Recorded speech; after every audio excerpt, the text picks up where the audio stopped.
So thank you, Robin. Thank you, Levi. Thank you, everyone, for coming. This is amazing. This is on a short notice. This is really, I appreciate everyone coming out and to hear some Torah. And really, I'll just tell you a little bit about myself. So as a freshman at Yeshiva University, I had a lot of interests, and I think I had maybe 6 majors in total, like pretty standard, right? It's like, what do I want to do again with my life? But I was interested in everything, and I was looking for a rabbi that also was talking about everything and relating it to Torah. And ultimately I found inner.org, and that was it for me. It was like, here's the person that does that. And I started asking questions, and it's like, when you know that this is the only person that really gets you and can answer those questions, like really knows where you're coming from, and it's like off the wall, and it's like, but he has an answer for everything. And since then, I've just been trying to help out best I can. In 2003, 2004, I started to help out with selling the books at the lectures in the Crown Heights area, and I started organizing the lectures not only in Crown Heights, but in all around the East Coast. And then 3 years ago, I also went to Toronto when Rabbi Ginsburg was there. And I've just been trying to do more and more over the years. I actually moved to Israel for 3 years to work with the Rav. And it was such an amazing time. That book, Frames of Mind, I finished editing together with the Rav, sitting in his dining room, over a computer, going over the edits. And it's just such an opportunity. And so he's been encouraging me to teach more and more, to get into teaching. It's very easy being an editor. You're hiding behind a screen, you're just looking at the screen all day, but to get out and to be more public speaking. And so he's been very, very forceful in his encouragement. So Monday night we had a class on this topic in Sino. And so you're getting hopefully a more polished version. I've also updated it. When you give a class, that's when you really understand the topic so much better than if you're just writing it or reading it. When you're hearing it, you have questions from the audience, you have feedback, and it just adds a new dimension, new layer of understanding to the topic. So, and Chana Rachel, I'm sure, can relate in her years of teaching. So without further ado, I'm just going to jump into it. So this is actually something that I started trying to uncover, to explain 2 years ago on the topic of healing your identity. And this is a section from Body, Mind, and Soul. Again, my motivation over the years is people come to me all the time saying, I love it, but way over my head, can you help to bring it down? So that's what I try to do as an editor, to bring these teachings down, as Robin said, to really make it accessible for people. So I was thinking about this dynamic of healing your identity and how this relates to the health of the immune system and to healing of the body. And I did some videos. I had the videos transcribed. I was editing these videos, and I'm still 2 years later. I picked it up from this material again. I was trying to put them together, and as many people who are in some type of a creative profession, that where you end up is not necessarily where you thought you would start. You wind up with something completely different. So I realized that really the main exciting part of what I was doing was on this healing your identity. But I didn't really know how it was phrased. It's very important. Oops. Yeah. So I didn't really know necessarily how it's termed, how it's very important to know how people are referring to things. It's called the kelim, right? You have these teachings, it's all light. It's just an abundance of light. And you really have to speak people's language. So my wife had come across an article that from a book from 2 years ago. Someone shared an article, and it's about this book, Cure, Strengthen Your Immune System and Cure Your Life, by Dr. Jeffrey Rediger. And she said, maybe this is something of interest. And this was right when I was editing this portion on healing your identity. So I looked at this article, and it was just like, this is exactly what I was doing. This is exactly what I was writing. So Dr. Rediger, so what is this book? What does he talk about? So first of all, Dr. Rediger is a mainstream doctor. He's an assistant professor at Harvard Medical School. He's a medical director at a McLean Hospital. So, he knows his stuff. He's a really, really accomplished doctor. And for 15 years, he had this question: why is it that some people experience spontaneous remission? They were written off by the medical establishment, and I'm sorry, there's no chance for you. And just to live your life, we've reached our limit. There's nothing more we can do for you. And yet they experience healing, spontaneous healing. So for 15 years, he interviewed dozens of people, spent hundreds of hours of research firsthand. He was doing all himself. His desk probably had piles and piles. He didn't have any assistant helping him. It was just like, this was a passion project of his. To figure out why this is, what's going on over here. And he came to what he called the pillars of health. What are the pillars of health? What are the patterns that he saw that were emerging in all of these people that he was interviewing? So the first three are very understandable: healing your immune system, healing your nutrition, and healing your stress response. Right? You should have a healthy immune system, healthy nutrition, and a healthy stress response. Right? So, eat healthy, do all those things that most doctors would agree with. And those were like the three main patterns that he saw. But he still really didn't understand what was going on, because you had people that did all those things, that lived a healthy life, ate a healthy diet, exercised, went to sleep on time, and they still didn't experience spontaneous remission, unfortunately. And then you had people that did absolutely nothing. They kept on with their unhealthy diet, and they didn't take care of themselves, and they experienced spontaneous remission. So he wasn't satisfied, and he just kept on trying to find an answer, because he wanted to really translate and adapt some type of a healing modality for people that can be applied. Right? He wanted to help people. He wanted to say, follow this, and maybe this will help you. So he uses the example of Claire. Now, Claire was a grandmother, and unfortunately, as with all of the cases, he only dealt with those that the medical establishment, again, had said, I'm sorry, there's nothing more we can do. Claire was diagnosed with unfortunately, a terminal pancreatic cancer.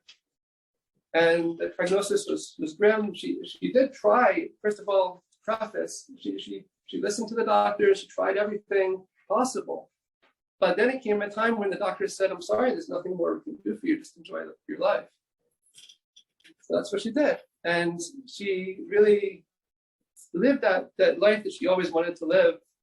And he said, Dr. Rediger, he said, when you're faced with death, you don't have time for anything else. You only have time for things that matter most. Every moment is precious, right? Every minute, every hour. So that's what Claire did. She spent her time prioritizing her family, her friends, and those things that she always wanted to do in her life, to live that life that she always wanted to live. And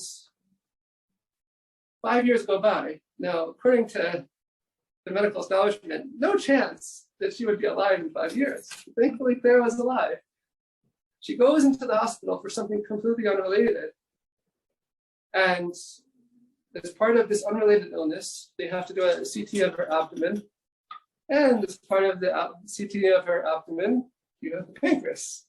So just while checking over the CT, they noticed that her pancreas was completely fine, completely cured. No tumor at all. So how can you explain this, right? This is remarkable, but it's, according to medical science, it's an outlier, it's a blip, a dot, you can't explain it, right? So again, Dr. Rediger and his 15 years of research and very devoted research, he can explain the what, right? He can explain what happened, what he's observed, but he can't really get to the why. And that's really where we come into the picture. Like what is going on? What's the spiritual dynamic behind all of this? What's really going on? Why is healing your identity? So after really interviewing and seeing examples like Claire, it came like as a surprise to him.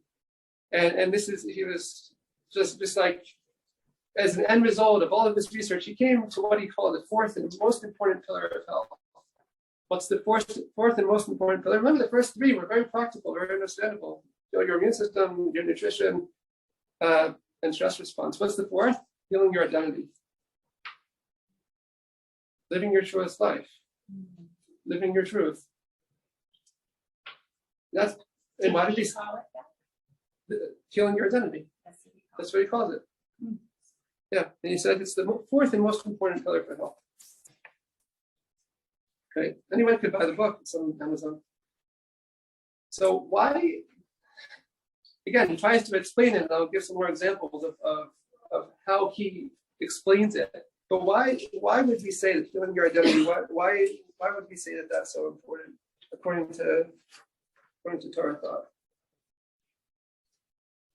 Now, just to quote, this is about Claire, that I decided to live with as much zest and happiness as I could for however long I had left. And there was some transformation taking place. We also discussed that, of how they looked at themselves in their illness, and how they looked at their ambitions and their drives.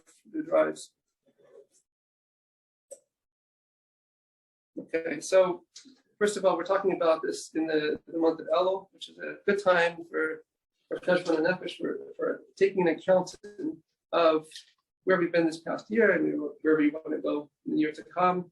And it's really a time to really to see what matters most to us. And we're going to explain a little bit about what that means in terms of healing your identity, and the things, the positive resolves that we could take for ourselves. But first, let's explain what is the difference between being healthy and not. So to be healthy, it says the difference is basically 49 to 50. I said I wasn't going to get into complex mathematics, but I think that's a nice and straightforward one. 49 to 50. That's 50 is the 50 gates of consciousness, right? And Shavuos, we reach the 50th level where we receive the Torah. And 49, the value equals the Hebrew word cholah, which means sick. So when we allow the light, the infinite light of God, the Orient self, to penetrate all our limbs, every cell of our being, that's healing. It results in healing. And we do that by aligning with our life purpose, right? With the particular reason for why we're here. And we're going to explain more what that means.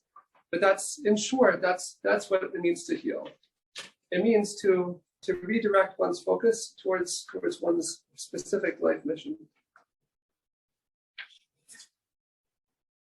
So it also means to take, on a communal level, to take our place as a light unto the nations, right? As teachers to the nations of the world, right? We all have this light within inside, which is called our inner riddle, that the highest level of our soul is called the Yechida Sheva Nefesh. The same letters of Yechida is Chida, riddle. So we all have this inner riddle, and we have to uncover what our riddle is. What is those things that we're most passionate about, that inspire us?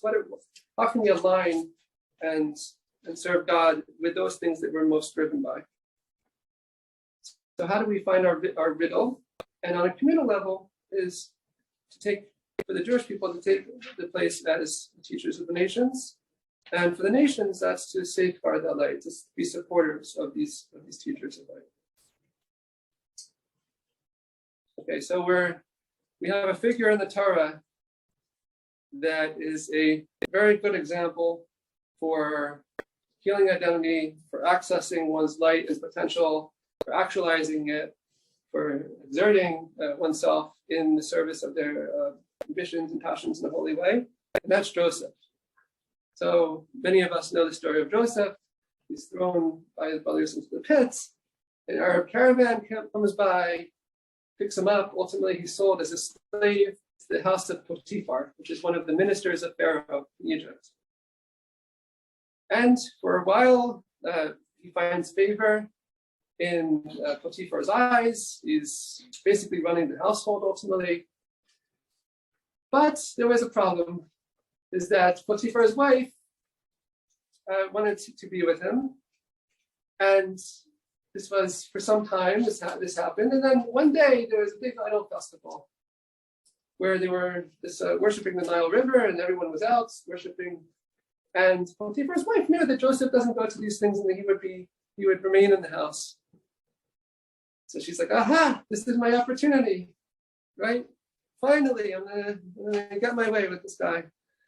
So she goes and she's very forceful in her seduction, but ultimately, as many of us know, Joseph runs away. When Potiphar's wife is left holding this garment of Joseph, she's embarrassed. So what do you think she does when her husband comes home? He did it. Right? He's the one that attacked me. Whether her husband believed her or not, he upheld her honor, and he's thrown into the dungeon where he remains for 12 years. So, and the same thing happens again. The Joseph, in short time, finds favor in the eyes of the warden, and he basically runs the warden. That runs the dungeon. And then later on, he basically runs all of Egypt. It's a very consistent theme in the life of Joseph, that he finds favor, he finds favor in people's eyes, and he ultimately rises in his position. So what is going on here? First of all, Joseph had a very positive outlook. He always was positive in terms of what was going on with him. Now, we all have big trials, right? Big things that we face, right? Just like Claire, we all have some type of an impasse in life where we need to turn deeper and to really see what are we doing here, right? What's our purpose here? The fact that we're born means that we all have a purpose. The fact that we're here living means that we all have a purpose for being here. So these moments of intense trial are opportunities for really realigning ourselves and to see what is my mission, what is my purpose in life.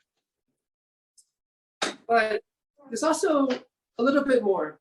To go a little bit deeper into the life of Joseph, is that we saw that in the merit of withstanding the test of Potiphar's wife, he was the only one in Egypt that could interpret Pharaoh's dream, two versions of the same dream, right? The 7 years of plenty and the 7 years of famine. So after he interprets Pharaoh's dream, Pharaoh calls him an interesting phrase, Sapnat Paneah, which means the revealer of the hidden. It's a very cryptic phrase, but Sapnat means to just the phrase means basically the revealer of the hidden, someone who reveals the hiddenness of the superconscious, right? Like, for instance, we all have dreams, but to have a sense for dreams, to be able to interpret dreams, that's something that's very hard to do. But Joseph was able to do that. And it says in the merit of really accessing his own riddle, right? Accessing his own potential, his own highest level of the soul, he was able to uncover and unravel the riddles of others and the secrets of creation. So this is already, we're getting to understand a little bit about what it means to radiate our lights, to really access our potential and shine our light to the world. Is that first we have to discover our secret within, our riddle within, and then to turn that outwards. Once there was a journalist, and she was used to interviewing celebrities, but then she interviewed the Rebbe, and it was completely different. Most celebrities that she interviewed were more than happy to talk about themselves, but the Rebbe only wanted to talk about her. What are her interests? What are her pursuits? What is she, trying to see how to help her? And she said that left a big impression upon her. Completely different than anyone else. Here's this big personality, the Rebbe, right? A big leader, Baruch Rebbe, but only interested in this person. So we talked about turning our light outwards and helping others, and really trying to uncover the riddle in others. And we're going to explain a little bit about that. But so first, part of the process is to really reach back and see both to understand what drives us, what are our true passions and ambitions, and also what's our origin story? Where did we come from before all these tests and trials, before everything happened in life, before all the adulting and all these, these past, just whatever we've gone through, right? We've all gone through different things. What is that? Going back to that time of innocence and remembering that time when we had these dreams and we had these passions, and realigning and reconnecting with that. So there's actually the idea of healing your identity, as I mentioned, is mentioned both in Cured, right, in this book by Dr. Rediger, and in the book by Rabbi Ginsburg, Body, Mind, and Soul. And of course, Body, Mind, and Soul came years earlier, based on Kabbalah from hundreds of years before Dr. Rediger's book. Right, so as Dr. Rediger is spending this 15 years to try to figure this out, I mean, we knew this all along. As I mentioned, I didn't necessarily know that it's called spontaneous healing, spontaneous remission, and healing, the importance of healing your identity, but we knew these concepts. It's just in every generation, there's new ways to explain it. Okay, so we actually have something. So what does it mean to lose an identity? Right? If you lose something, you want to know how to find it. So it actually is brought in this week's Parsha, this week's Torah portion. So this is all, this all came together, this lecture, and just so related to the times that we're living in, and this month that we're in, and this week's Torah portion. So where does losing and finding your identity, where is that found in this week's Torah portion? So it's in the mitzvah of Shabbos Aveda, returning a lost object. So we have this verse, so shall you do with his donkey, and so shall you do with his garment, and so shall you do with any lost article of your brother, which he has lost and you have found. You shall not ignore it. Right? So you should return a lost object. So what does it mean to return a lost identity? So first of all, everything in Torah, we have the light of Torah is always there. So that by the fact that we just turn to the weekly Torah portion, that's called living with the times, right? You look to the Torah, and there's always an answer, right? And it's always relevant to the topic. So even though I already had planned this class of healing your identity before I knew about that it related to this week's Torah portion, but this is when you're delving in Torah, it's divine providence, right? The godliness is everywhere. You see it everywhere. So what does it mean to return a lost identity, like returning a lost object? First of all, it's related to the mitzvah of tzedakah. Is it tzedakah? Let's say a person made $100, right? So he has $100 in his pocket, but at least 10 of it is not his. He's holding it. He's holding it for someone in need, right? So there's an idea. If you can see of how to return someone's lost identity, then you shouldn't ignore it, right? If there's something a way that I can help that person. So the Rebbe would stand for hours while people came for Sunday dollars. And someone once asked, the Rebbe, how can you not get tired standing 6-7 hours or longer? And the Rebbe said that when you're counting diamonds, you don't get tired, right? So if you see a diamond on the street, presumably it belongs to somebody, right? So you return it to that person. And the Rebbe only saw the diamonds in others. And that's for that idea of losing identities for the Jewish people, and for nations of the world. That means to show them that they too have a purpose. That because we're all created, we're all together as creations of God. So we all have a purpose, whether it's to support, to help, to disseminate the light of Torah, or in whatever ways they can volunteer and do good in this world, and to follow the 7 mitzvahs of Noah. They also have a purpose. But the idea of losing an identity and finding it, that's something specific to the Jewish people. So, but both of these sides are important, both the finding of the identity and for the nations of the world to safeguard it. Right? It says if the nations of the world knew how much that the Holy Temple benefited them, they would have sent armies to defend it. Right. So this is what we're coming to this awakening, where the nations will also seek to preserve this light and to spread this light and to support it. Okay, so again, on an individual level and on a communal level. So on a communal level, it means we all take our place ultimately as teachers. Now we have to see what that means to understand why that's so important. And on an individual level, it's to find our light.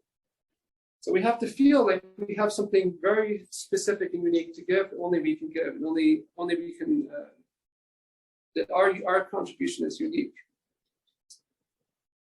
And we have to understand our place amongst the Jewish people and for the nations of the world, to understand the place of supporting the infinite light of God in this world.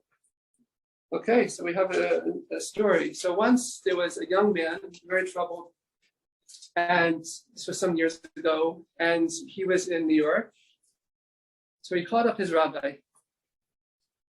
Rabbi Garari in Buffalo. And he said to Rabbi Garari, Rabbi, prove to me that there's a God, or I'm killing myself. Oh, God forbid. Imagine being on the receiving end of that, like stuff. Right? Like, what do I say, right? But I need to have an answer. Yeah. So Rabbi Garari's brother-in-law was in New York, and he said, why don't you ask that question to the Rebbe, to the Baruch Rebbe? This was already before 1994, some years ago. So that's what they did. So they arranged that this man should go, and they tried to get a private audience. But in those years already, it was very, very difficult. And Rabbi Klein, one of the Rebbe's secretaries, said, I'm sorry, there's nothing I can do, not for today, not for tomorrow, but maybe someone's in the future, I can get you an appointment. So this man said, I'm not willing to wait. Which, unfortunately, he's not willing to wait. So Rabbi Garari's brother-in-law said, okay, just between me and you, let's keep this secret. But the Rebbe's about to leave, about to go to his car. Just wait by his car and ask your question. So that's what he did. So he goes and he waits by the car, and the Rebbe comes out and he asks this question, but instead of some type of a philosophical, prove to me that there's a God, the only thing when you're in front of the Rebbe, the only question that he had left was, where is God? Right, already, obviously God exists because there's such a holy man in front of me. But so where is God? Okay. So the Rebbe lifted up his hands and went like this. God is everywhere. Okay. So what did this young man say? He immediately regretted what he said, but he said, no, Rebbe, seriously. The Rebbe wasn't serious the first time. Seriously, where is God? So the Rebbe smiled, right? Very patient, smiled, and pointed to his heart. Then the Rebbe went in his car, and the man went into 770 to the main synagogue, sat on the chair, and cried for hours and hours. And he said, before then, I didn't know who I was. And if you don't know who you are, then maybe I shouldn't be here, right? God forbid. He said, but now the Rebbe touched me so deeply that I know who I am. I'm a Jew. I'm part of the Jewish people. I have a mission, purpose. I became observant. And his life has completely changed from that point on. And all it took was the Rebbe helping him to find his diamond that he lost in the street, right? Picked it up for him. Okay. So how do we, so we mentioned about healing your identity. Now, why is it so fundamental? Why is it the most important pillar of health, right? This whole topic is about spontaneous healing as it relates to, also from Montevello, but as it relates to what Dr. Rediger said is the most important pillar of health, which is healing your identity. So why is that so important? So we're going to start explaining it by, it really depends on a shift. It's called a figure ground shift. Now, many of you may recognize this. Right? This is the wife and the mother-in-law. Right? You can all see, which one do you see? You have to see, how many people see the wife? Okay, and mother-in-law. Okay. So this started off as a novelty item. Which one? I saw the wife first, and now I can see. Okay. Yeah. Okay. So this started off as a novelty item in 1888, drawn by an anonymous artist. And the reason we all know about it is not because of 1888, but because of 1930. This Dr. Edwin Boring. Anyone know Dr. Edwin Boring? So he was studying perception. And he wanted to see how quickly it is for a person to change from one way of looking at the world to another, right? So if you have a person that sees the white first, how, about switching back and forth, how easy is it? And he called this ability to shift, so changing one's focus on what's in the foreground and what's in the background, a figure ground shift. Okay. So Dr. Rediger brings the picture, and he says, in the cases that he's experienced of spontaneous healing, that not only is it important to heal your identity, but then he has the chapter following is you are not your illness. Right? So what does it mean you are not your illness? So he explains that a person has to change the way they look at their life. Right? They're not surviving, they're not battling this illness, they're living their life. And again, you're talking about people that did everything medically, they're listening to the doctors, they're doing as much as possible. Medical science said, I'm sorry, there's nothing more I can do for you. And so what do these people do? Is they say, okay, so I'm going to put that behind me, and I'm not going to really try to think about it, right? And I'm going to just look ahead, right? What do we call that? Shavisi Hashem Laneki Sami, that I place God before me always. I align with my purpose. And by aligning with our purpose, the natural result is that God will, we ask God to heal us. But why? What is going on? Is we're coming close to God. We're coming close to our purpose. And we're saying to God, hey, I need to be here. Why do I need to be here? Because I have very important things to do that only I can do. Right? You created me. You must think that I have a purpose, right? Well, I'm slowly awakening to that purpose, and I'm trying more and more to awaken to that purpose.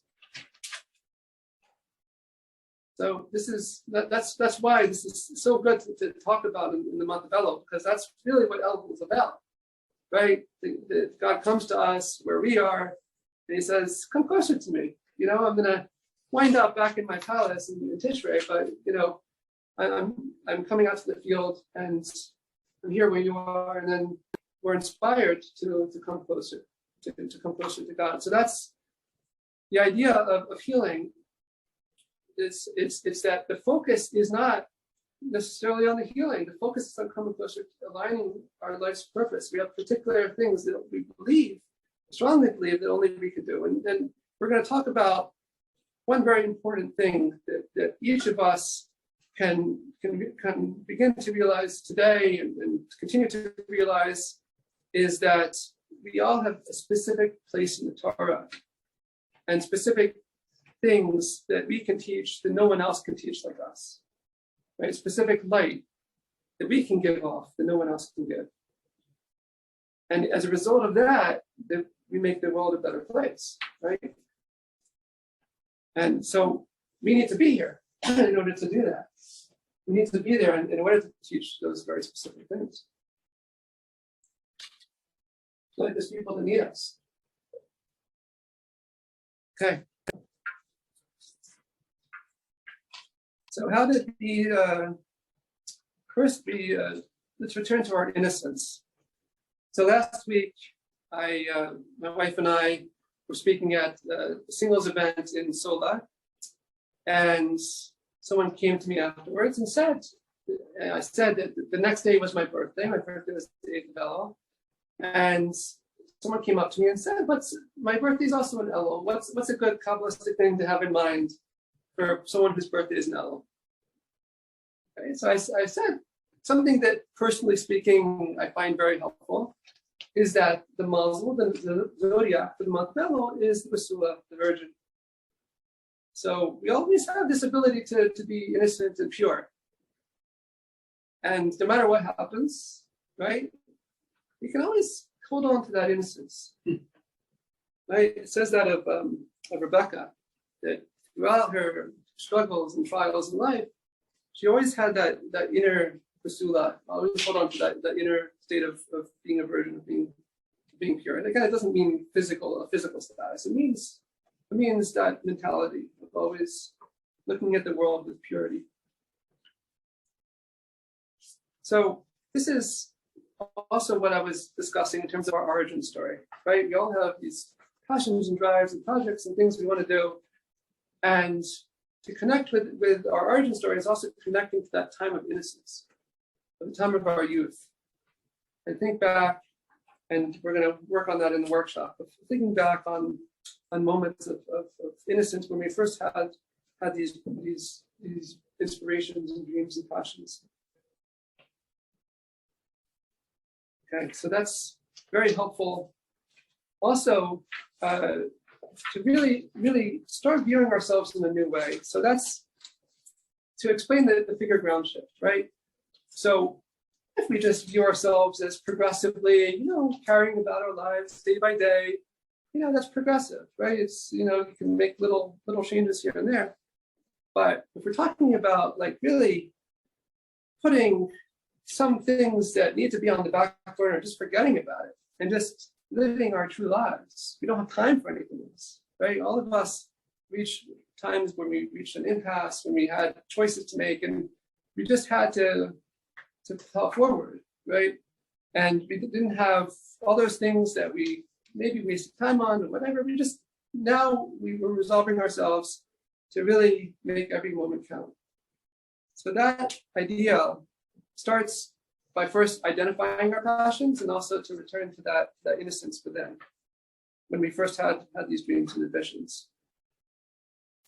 So one of the case studies in his book is Mireille. And she said she experienced a very intense figure ground shift. It was the same life, the same woman, but a completely new image emerged. So it's like she saw herself as completely someone different, right? And this is again one of these people that was written off by the medical establishment. So emerging into ourselves. So where do we see this in terms of the life of returning to God?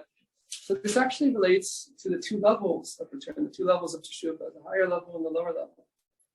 And the higher level is, the lower level is turning away from sin, right? But ultimately, the month of Elul is a time when we focus on returning to God out of love. And it also relates remarkably to really connecting and deeply reflecting on Torah, on meditating, meditating, connecting with some aspect in Torah that relates to our passions and drives. So this is the higher level of repentance. It's called it's called Yami Karve, right? To reflect in depth. Reflect in depth to really something in Indian that's Nogaya that touches you. To reflect in depth on some matter of Torah. And through this,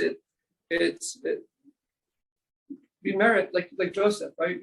We're solving our riddle. We're taking our place as a light into the nations, right? Each of us can, in our own way, be a teacher, can give off light to others.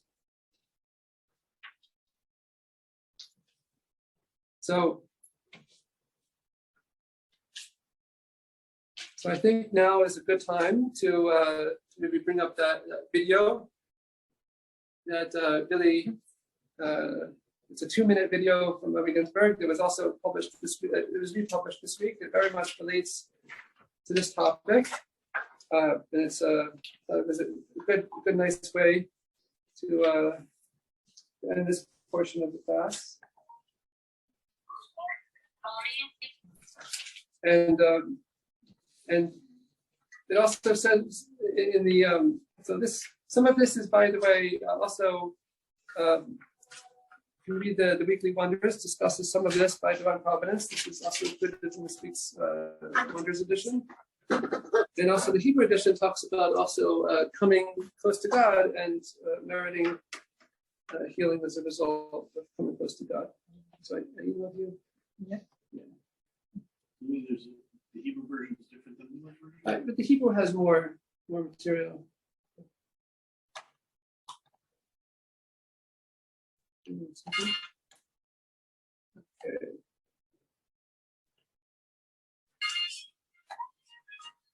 So nice short 2-minute video. One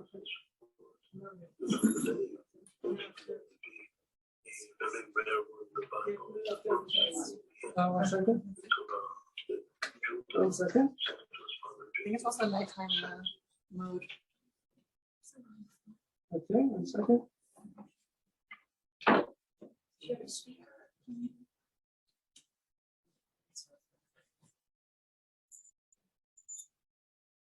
Okay.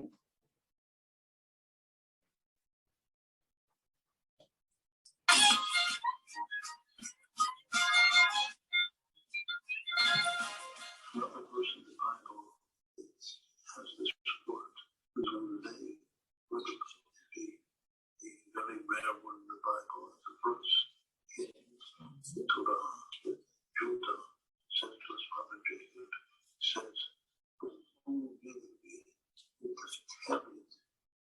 The Lord was." Okay. Are you able to just summarize it? Yeah, so it talks about the word lulei.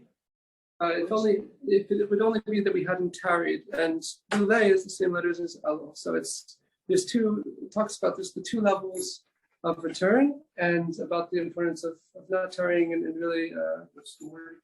Lulei. It's tardy to be late. Yeah, not to delay. So that was you can see on the YouTube. That was, So what's the point? it's basically to take our place as really to really see our true calling and to act on it. So okay. So next time we'll maybe try to do speakers. But I guess we should have tested that before. technical difficulties. Yeah. Okay. So is there any questions first before we do a little workshop? Yes.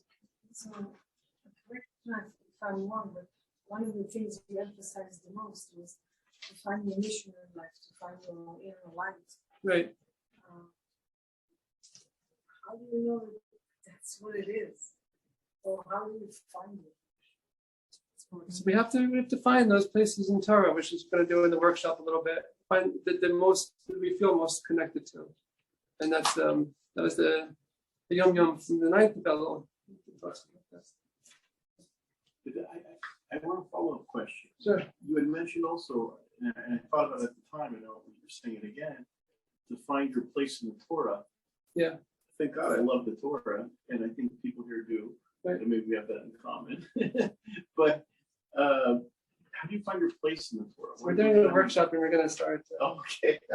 Maybe we should do the workshop first and then do questions after. Yeah, so let's just jump into the workshop. Okay. I have a request to maybe just project a little more Sure. for back here.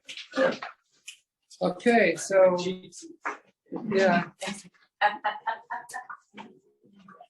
all right, so.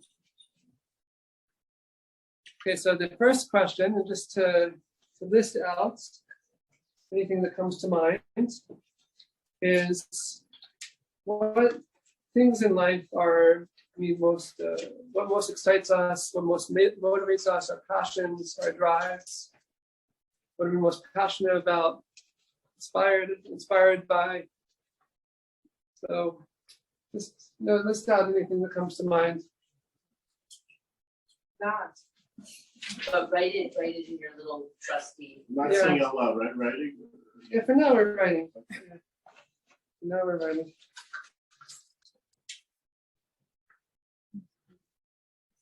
Any questions? So what are those things that we're most passionate about, excited about, that motivate us? And also, like maybe specific to our things that we consider our talents, our abilities, things that we are good at, we like to do.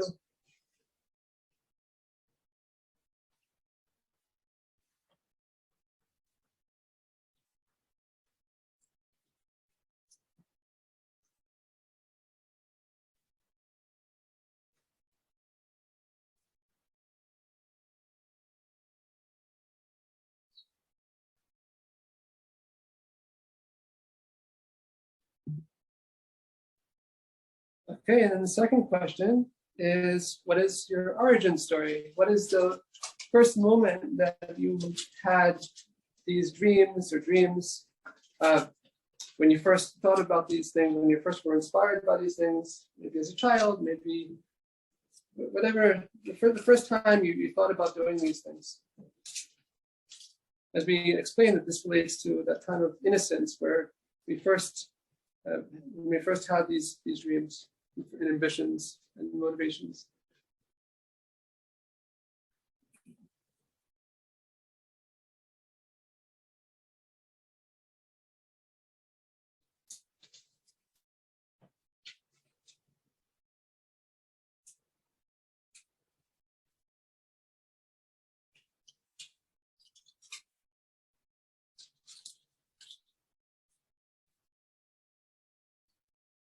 Can you repeat it one more time? Yeah, sure. So what is your origin story? What is that time when you were first excited by some or all of these dreams, ambitions, passions, things that motivate, inspire you?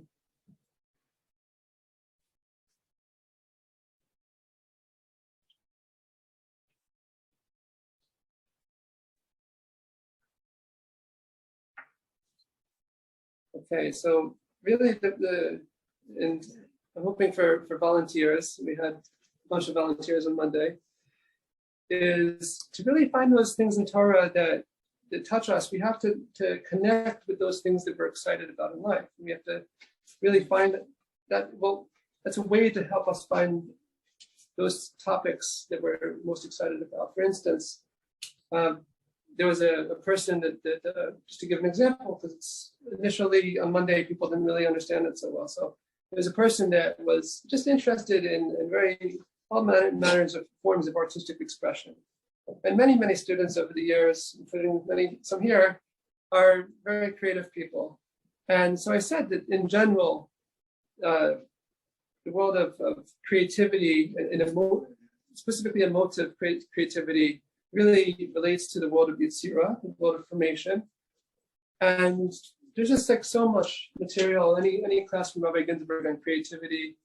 There's a good one on creativity and inspiration that was given in Toronto from 3 years ago, an excellent class, I recommend it highly. So that's just an example of really people come with their ambitions, and a lot of the students of Rabbi Ginsburg come like me because he was able to really have answers according to Torah for these ambitions. So I'm happy to, anyone who would like to be the first to volunteer. Sure. what am I volunteering? So just to read over. I'm reading about what excites me. Mhm. Let's see, floor classes, writing, my baby niece, dancing, movement, the beach, creativity, looking good, starting with boys, all that. Clothes, color, TV, and stories. So you said that dancing in the moonlight? Movement. Movement. Okay. And then and your origin story? What? And your origin story? Didn't really go back that far, but I wrote an article when I was at UCLA, and it was the first time I realized I could write. And I was a designer for the paper, and somebody dared me do this graphic about all the people who went to UCLA and won Oscars. So I put in that I won an Oscar for writing and art direction. This is not making me look good for Elul. Let's see, and then just creativity. I've just always been like doing creative things and drawing outlines of houses and logos and making clothes for my dolls. So, yeah, I mean, there's a couple of things that came to mind. One is the idea of playing, right, is very much related to Purim, right? Playing with a different identity, like putting on a mask, which now you can't say anymore, but like putting on a different identity. Like, right? I'm sorry. The joke is delayed reaction. So that's definitely, that's one of the things that Ginsburg told me in the past was to learn as much as I can on Purim, because it's definitely that idea of a play, right? And it's also like kind of putting yourself there already. Like one of Rabbi Ginsburg in 2007 here gave a seminar on the law of attraction, and that's one of the projects. Yeah. That's one of the projects I'm working on. That was great. I was there. Yeah. That when he first, Conrad, you were there. Yeah, I was there. That was unbelievable. I have my notes from that. Explain a little bit more about the farm thing, because before I was from, I got a rock book from my rabbi, and he said I needed to learn the Gil assessor. Okay, so that was the thing that I came to, and that's also, so I would just end with that for you is to learn Megillah Esther. The idea of Purim, one of my favorite classes from Rabbi Ginsburg is on Ipcha Mistabra. Ipcha Mistabra is a Talmudic term. It means the opposite is the case, meaning it's like when everything turns upside down. Like you were talking about when your life turns upside down, God forbid, where do you go from there? So the idea of Ipcha Mistabra, it allows us to flip from one level to the next. And if you email me, I could send you that transcript. I don't know if it was made public. It was sent directly to me. So, but it's just an amazing idea that we can always flip to the next higher level of consciousness. And so that's something very much related to Purim. Also, we end with light and joy. Here we're talking about the theme of this class is light and joy, so that's very, very appropriate also.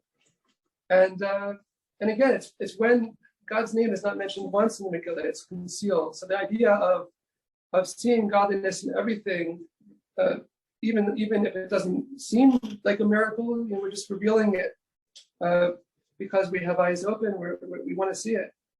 So that's very much relates to our time in exile. So yeah, I think it's very creative. It's there's a lot you can do with it. There's the spiel, play aspect of it. And so I think that's Megillah Esther. Sounds good to me. Okay, anyone? What's the transcript you're referring to? Yeah, I can email whoever. I can take emails. Yes.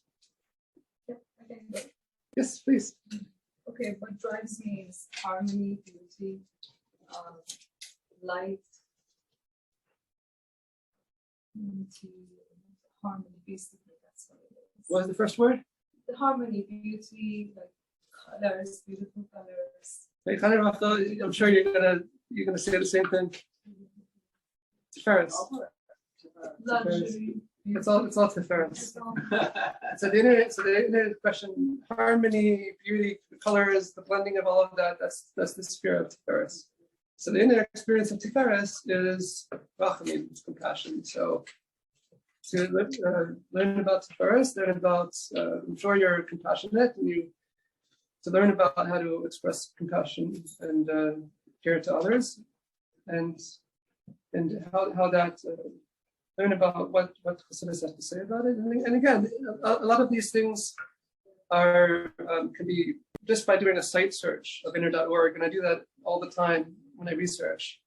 You can site search Tiferet, right? And you'll come up with so many different sources. You can, if you know Hebrew, you could do it on the galanai.co.il, the repository, the Hebrew repository. But What's galanai.co.il is the Hebrew. Is it Galanai. galanai. I believe it's co.il. This is the English one? That's the Hebrew repository. And then The English is still being worked on, so I just myself, right, inner. inner.org. And I just do searches on inner.org. So you learn about Tiferet and then what?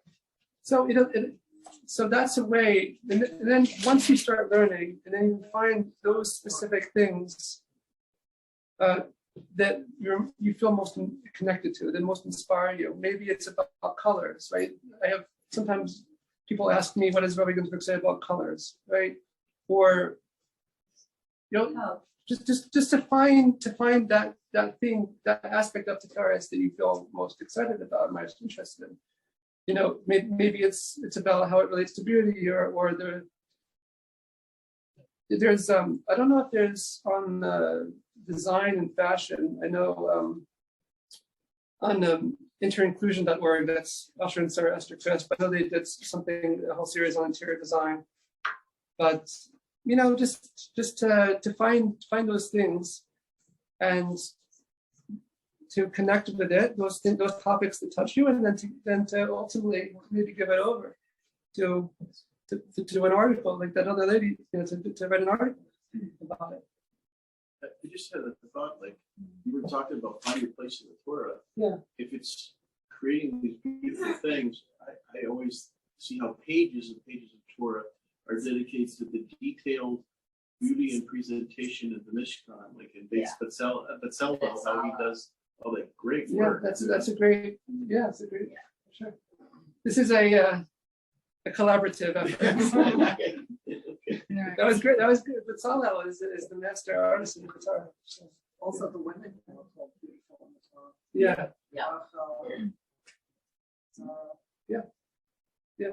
All those Hebrew words. That's true.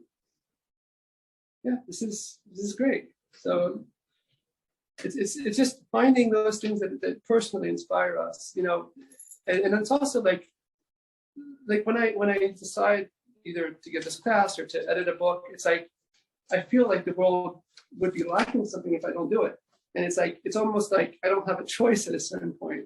I have to do it. Right? To feel that personal responsibility is like that. If I don't do it, it's not going to get done, right? And we all have that ability. We all have those things that we connect with that touch our soul, and that we can then give over to others. Yeah, that's really the idea of the end result of all of this. I feel like we're done. Yes.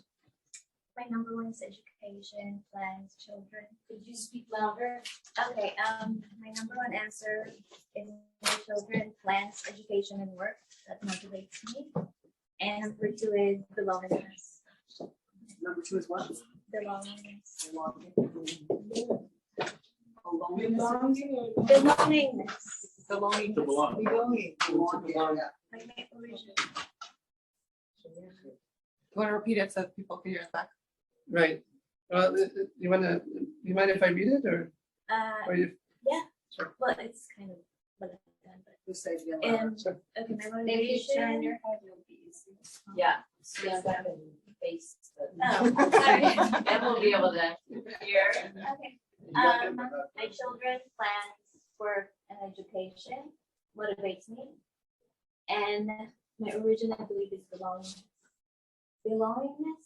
Like, what do you mean by belongingness? Belonging. Belonging,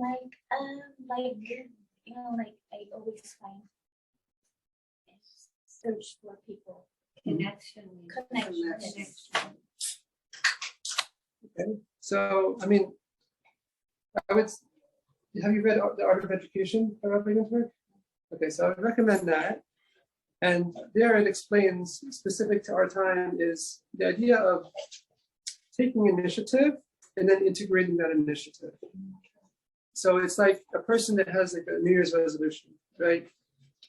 First, you have to be inspired to take it. And then you have to, every day, view it as a new opportunity to integrate, and specific to maybe to your kids or that process of integration. So it really focuses a lot on the behavioral spheres. Belongingness would be like the yesod, so you have netzachon and yesod. So that's basically, I heard from you Nahi, which is just, I'm not a Kabbalist, but that's I would recommend The Art of Education. Inspiration and integration is, and it's also specific to our time, because every day it's like the Vizhner, the Yisrael Vizhner, the Holy Vizhner, when his father took him, and basically he saw that after one horizon is the next horizon, and after that is the next horizon. So every day it's full of potential, right? The next day is also full of potential. The next day after that. So how do we instill that within ourselves and in our children, and how do we convey that to others? Like continual inspiration. Every day is a new beginning. Okay. Okay, that's just an idea. Okay. Yes. Anyone else?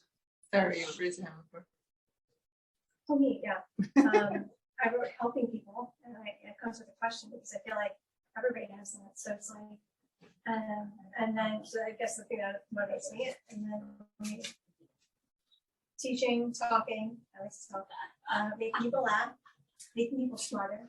I love like guiding and explaining difficult concepts, making someone's life easier. But it all seems so general. I don't know like how specifically or what to do that in.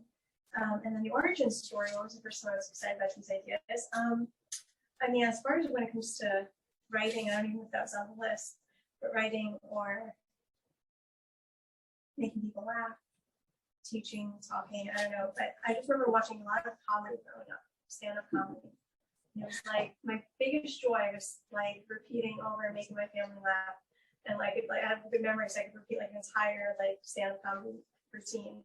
So telling stories, inspiring. I just remember being 10, 11, 12 years old before everything hit the fan. And I was really happy and I enjoyed doing that. Okay, so I mean, again, I'm not a Kabbalist, so this is just things that come to mind. So what I hear is that this focus on the end result, right? To make people happy, to make people's lives easier, that everything should have that end result. And also with what you enjoyed in terms of that comedy is to be able to like give over effortlessly, right? So all of this basically relates to what's called a natural state of consciousness, where we're just like in total union with God, where we're just like naturally flowing. We're in the flow, right? And so on the one hand, this relates to what's called a very Kabbalistic term called binyan partzuf Rachel, which relates to the role of a Jewish mother. So you could look at it on the website, inner.org, about Rachel, about What's it called? binyan partzuf Rachel, about rebuilding, right? So it's if you just look up search Jewish Mother's Day, it's an easier way to search it. Jewish Mother's Day, about Rachel. And Rachel is very much a Malchus figure. Malchus is kingship, but it's like the end result, the outcome of all our efforts is that people should smile, it should have a result. right? People's lives should be easier. People should be able to communicate in like a flowing way, maybe even telepathic way in the future. So that relates to the role of the Jewish mother and also to this thing called natural consciousness. So if we search that term natural consciousness, it's one of my favorite topics, one of Eliezer Zeiger's also favorite topics. Somebody wrote it out, yeah. He had it on his website, but his website is down. So Are you spell his last name? Zeiger. CEIGR. DEIGR. But he should have a first name also. Yeah. So Where is their humor in the Torah? Where is there? so someone who has who's the one that can laugh the most in the Torah? It's counterintuitive. It's Yitzchak, right? It's counterintuitive because you usually say Pachad. It's like he's trembling, but his name means to laugh. And Sarah and Abraham. I don't remember if Abraham laughed, but Sarah laughed. That was Sarah's laughter, that's true. No, she made me so. Yeah. I'm not- From her own laughter. Yeah. No So- surprise. So this is something that Surprise. this is something that obviously Rabbi Ginsburg has talked about many times because his name's Yitzchak. So Oh, I'm sure. I don't know. Again, I don't know if that's the reason, but he talks about it all the time.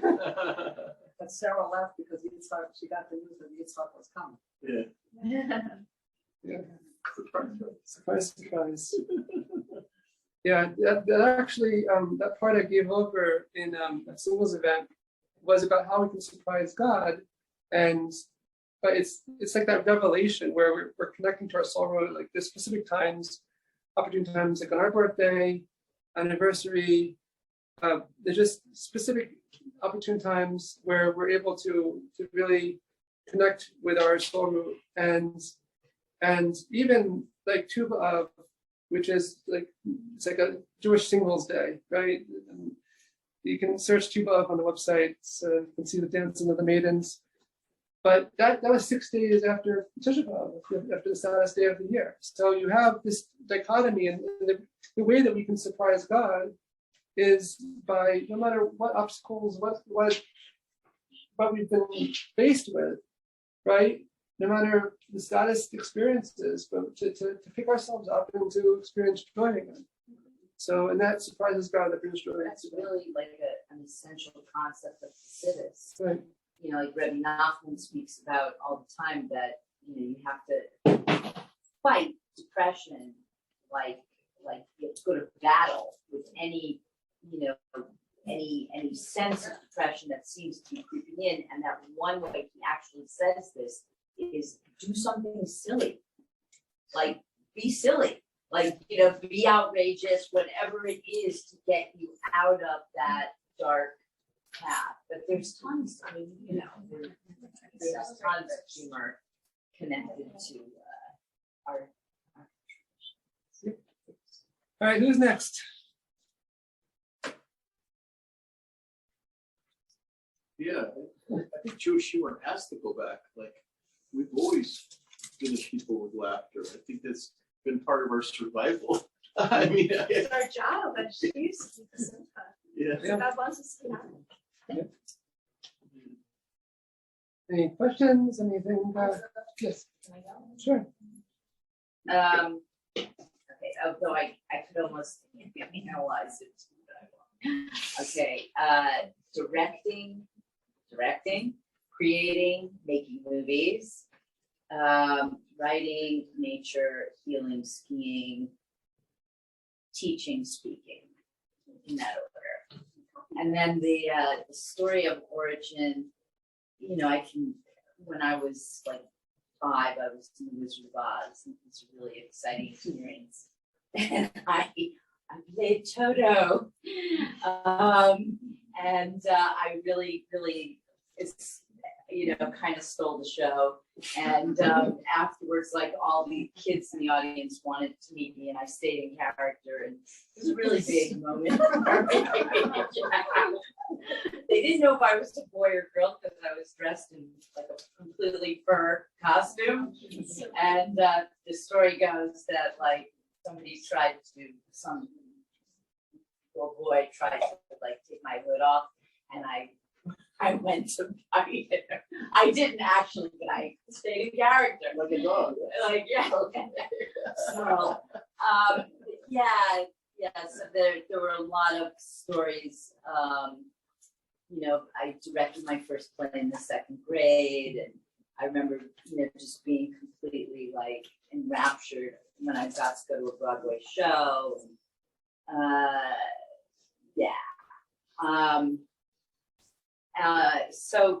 And I had an experience of writing like spontaneous poetry so those were the early, like just joyful experiences.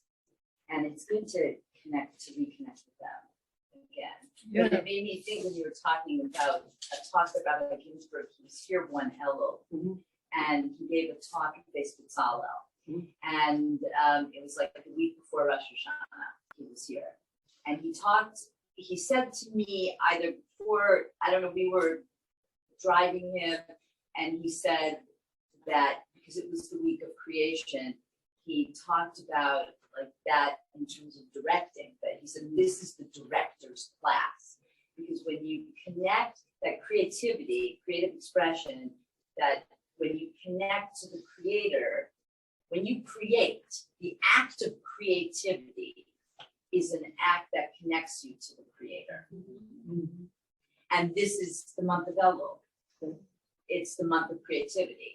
And so when we create, we are imitating our creator, and that is a way of getting closer. Beautiful. Yeah, I mean, that's really what I'm trying to say is that all be creative, whether it's to write, to create music, art, 100%. right? All be creatives, because that's sharing of our light around the world, right? I mean, the reason I'm doing this But it's Mazal Elohim too. It's Right. being created in the image. I mean, it's Right. part and aspect of right, we're being giving, created right, like it in the image of God. right, and it's aligning with our purpose. Right, exactly. It's actually an interesting parallel, even in English, the word art, like thou art to be, like you are, that, you know, in Old English is thou art, Yeah. but it actually means like when you are, like the verb to be, when you're alive, when you're being a human being, it's your arting, you're creating, like it's you being you. Right. So it's actually even in English, there's a connection. So- I don't know if I explained it well, but That's perfect. it's a much better explanation somewhere on the internet. So The art of life, right? in Hebrew, Being alive. what was the issue with this young man in general is that he stopped believing in himself. He didn't know himself, and all of this we have to first and foremost believe in ourselves. So the root in Hebrew of to believe, emunah, is the same as art. So in order to what's the Hebrew? Amen. Yeah. So that's the same letters. So to believe in yourself also means that you begin to believe in you can also create. And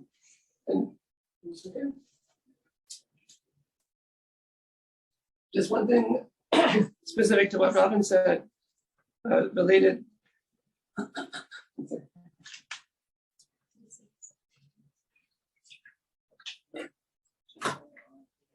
What did you say the word for art was? Omanu.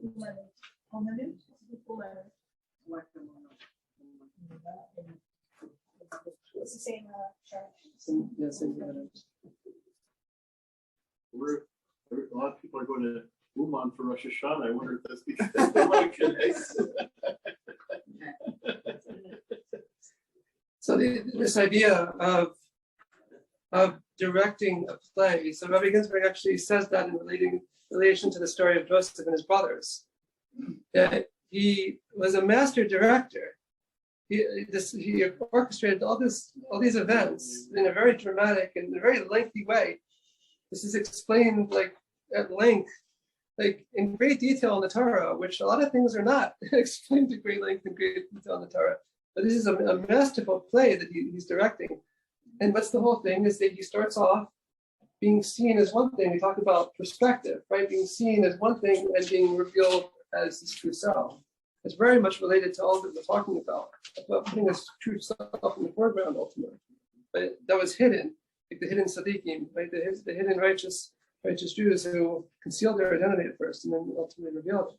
So this whole and the idea of going from hiddenness to revelation is that's Joseph, that's Saf Napaneach, the revealer of the hidden. He revealed himself ultimately. So that's what Rabbi Ginsburg says that about very.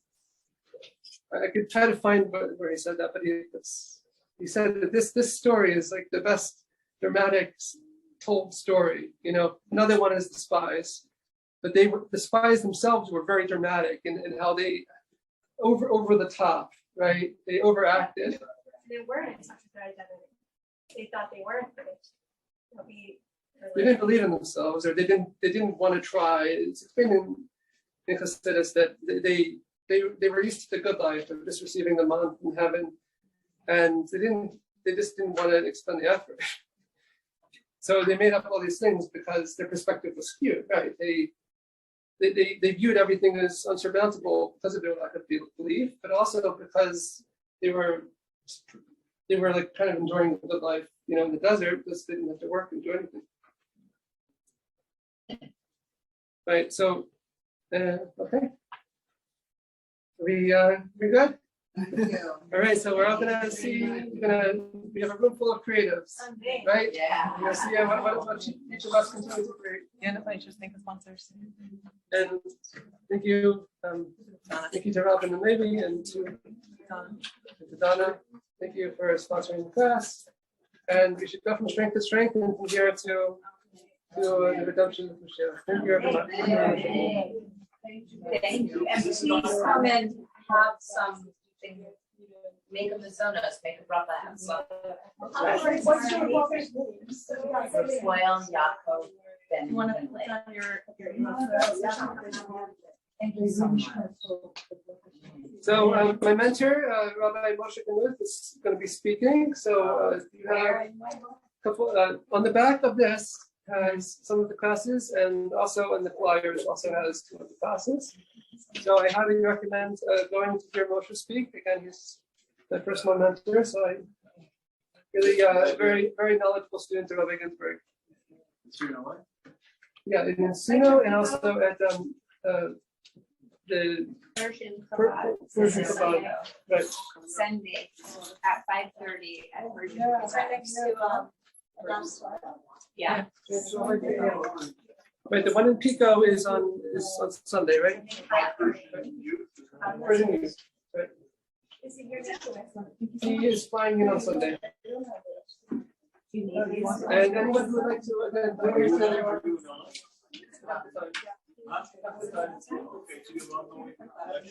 Hopefully next work tomorrow.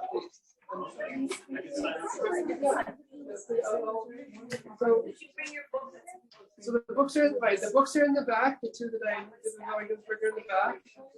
And yeah, I'm happy to answer any questions.